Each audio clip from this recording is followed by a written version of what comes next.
नमस्कार, आप देख रहे हैं लखनऊ का अभिमान न्यूज और मैं हूं आपके साथ ज्योतिका। आइए रुक करते हैं खबर की ओर। प्रधानमंत्री नरेंद्र मोदी ने कहा, पुणे में मेट्रो जैसी उन्नत परिवहन व्यवस्था बहुत पहले ही आ जानी चाहिए थी, लेकिन दुर्भाग्य से पिछले दशकों में हमारे देश के शहरी विकास में योजना और दूरदर्शिता दोनों का अभाव रहा है। अगर कोई योजना चर्चा के लिए आती भी तो उसकी फाइल कई सालों तक अटकी रहती। अगर कोई योजना बन भी जाती तो हर परियोजना कई दशकों तक अटकी रहती। पुरानी कार्य संस्कृति ने हमारे देश महाराष्ट्र और पुणे को बहुत बड़ा नुकसान पहुंचाया है। आज एक तरफ हमने एक पुराने काम का उद्घाटन किया है और साथ ही स्वरगेट से कटराज लाइन की आधारशिला भी रखी है। पिछली सरकार 8 साल में मेट्रो का एक भी पिलर नहीं बना पाई, जबकि हमारी सरकार ने पुणे में एक आधुनिक मेट्रो स्टेशन बनाया है।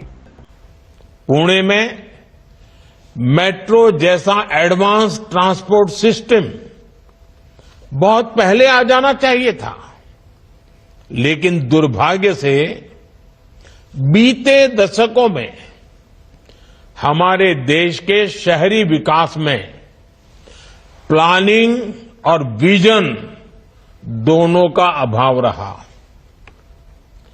अगर कोई योजना चर्चा में आती भी थी तो उसकी फाइल ही कई वर्षों तक अटकी रहती थी।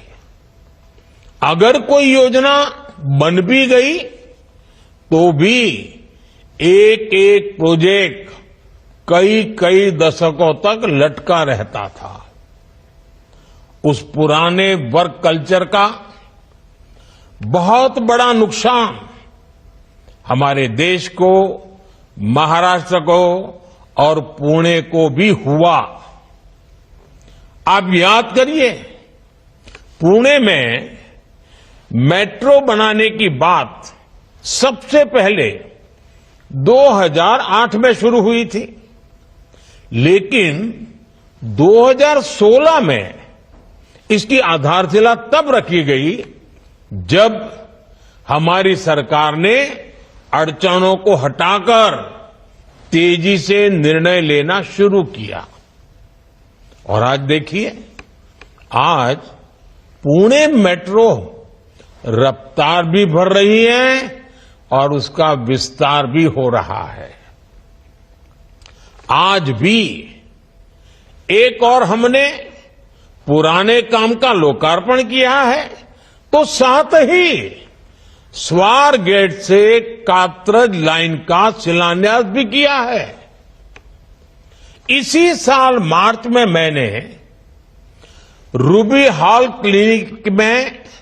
क्लिनिक से रामवाड़ी तक मेट्रो सेवा का लोकार्पण भी किया था। 2016 से अब तक इन 7-8 वर्षों में पुणे मेट्रो का ये विस्तार, इतने रूट्स पर काम की ये प्रगति और नए शिलान्यास, अगर पुरानी सोच और कार्य पद्धति होती तो इनमें से कोई भी काम पूरे नहीं हो पाते। पिछली सरकार तो 8 साल में मेट्रो का एक पिलर भी खड़ा नहीं कर पाई थी, जबकि हमारी सरकार ने पुणे में मेट्रो का आधुनिक। इस खबर में बस इतना ही। बने रहिए लखनऊ का अभिमान न्यूज के साथ।